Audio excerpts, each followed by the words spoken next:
spin that back. This is Rick. America. And this is our review of The Conjuring 2 Electric Boogaloo. Know what it's called? directed by James Wan. And starring Night Owl and what's her name? And the mom from Bates Motel. Oh yeah, she's in Bates Motel. Yeah, Vera Farmiga. This is obviously the follow-up to the last Conjuring movie that was, 2013? I think so. Which we're pretty big fans of. I thought it was...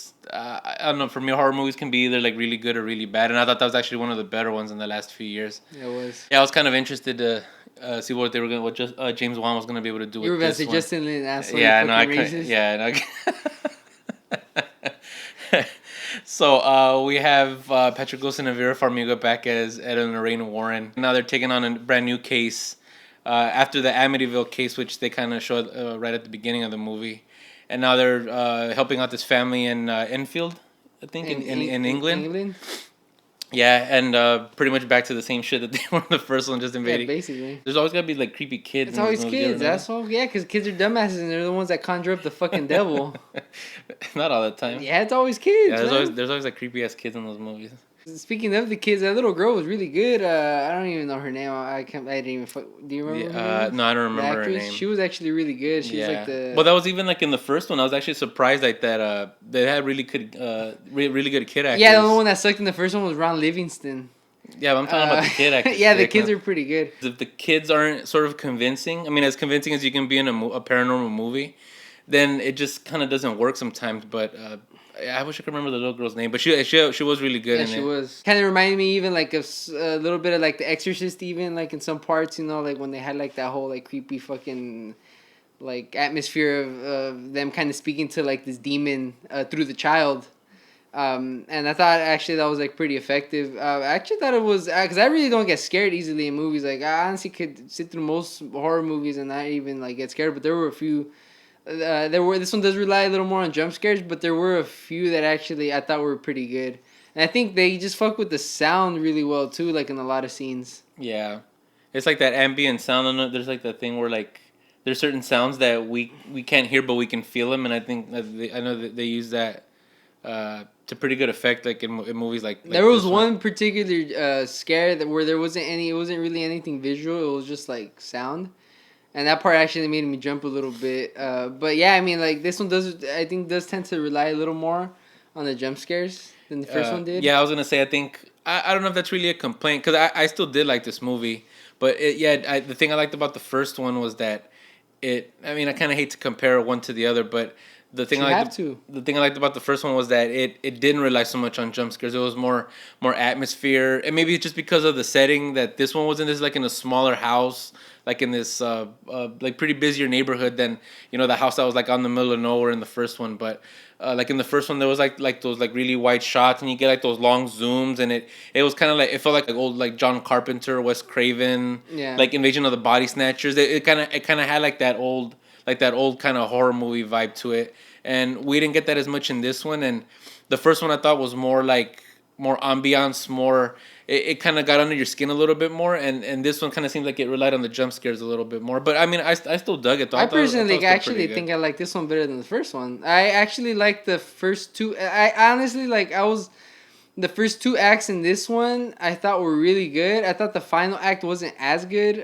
Whereas in like the first one I was kind of like the opposite. Like I thought the leading up towards the final act on the first one was really good. I mean overall actually I really liked this one more than I expected to actually. Like I said, like I didn't really get I don't really get easily scared, but this one had a few. I think the performance is really good on this because they do a lot more like character development with the Warrens. Yeah, I think the performances were really good in it too, like their chemistry. That's actually I was actually about to say that. I think like their chemistry between Patrick Wilson and Vera Farmiga, I thought is really good, especially it's believable. Like they work really well off of each other, and it actually what I did like too was that they tied in. I mean, I'm not sure how much of this shit is based on the actual events, but they did manage to tie in certain things that happened in the first movie or certain things that they mention it. You know how there's like that scene in the first one where you find out that she was like in that room when they did the exorcism. Yeah. And like she sees something when she was there, but she didn't really want to talk about it. They tie that into this one. So I thought that was pretty cool because they actually managed to tie in certain events from the first one into this one. Even though having seen the first one isn't really a requirement for this one. No, not really.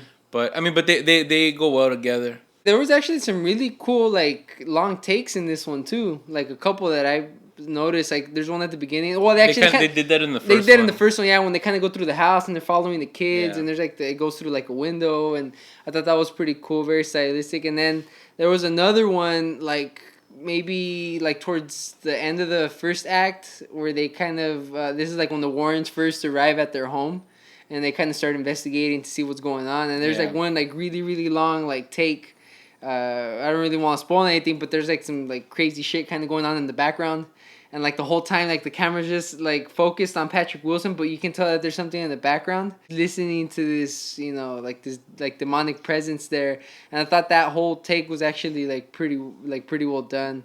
And then Patrick Wilson, I mean, he's like he's a good actor, and he actually did like a really good performance too in this one. Like I said, this one seems to focus more on their relationship than the first one did, and I thought that was like for its benefit, you know. I think I prefer the first one over this one, but I mean, for a horror movie sequel, it's actually really good. Yeah, because normally, well, we don't get a lot of good horror movies anymore. Normally, you get the dog shit one. Well, Saw 2, I liked a lot. I like Saw 2, but that was more of a gore, like a gory fucking type. It wasn't really horror, like torture porn or whatever. It's kind of like that. But like a legit like horror movie, I thought this one actually for a sequel. Like when do you see like there really isn't many, like maybe Halloween 2, a couple here and there. But you don't really see too many good horror movie sequels. And I thought this one, for it being a sequel, like it was like really really good. And I was surprised. You know, I went into it, I was like, it's probably not gonna be all that good. But I was actually came out and I'm like, damn, like they actually did like a pretty good like horror movie sequel. Yeah, and the cool thing is because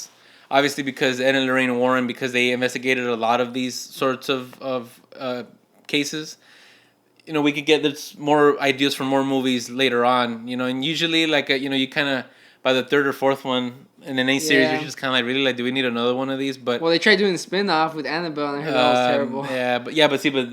But they weren't really in the movie. I don't think they were in the movie at all, actually. But that's the one thing that kind of held these movies together is them two. Like, they're the ones that are at the center of it. Yeah. And we kind of go from their performances. They're the ones that kind of guide the movie, you know, and help carry it. Yeah. And especially in this one, I think they were involved a lot more even than in the first one, you know? Yeah.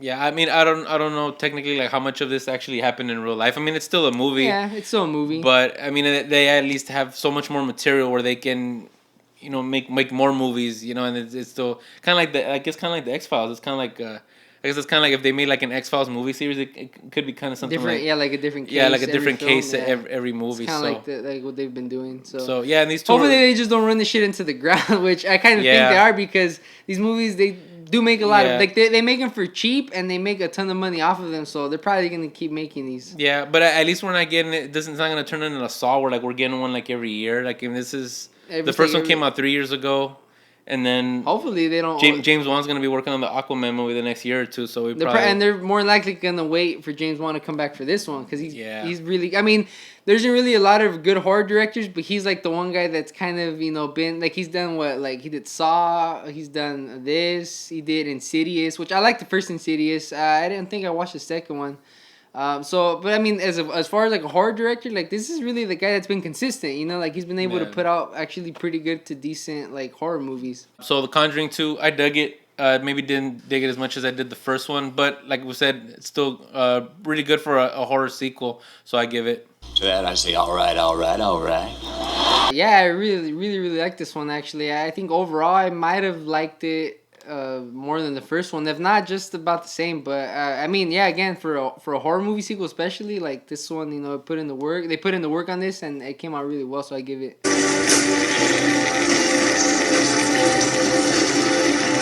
So let us know what you guys think if you're going to catch The Conjuring 2 this weekend. If you did catch it, what do you think this one compared to the first one? But they're both pretty good in our estimation. But let us know what you think down in the comments below. Hit the thumbs up button. Subscribe if you're not subscribed already. Share this video, and we'll catch you on the next one.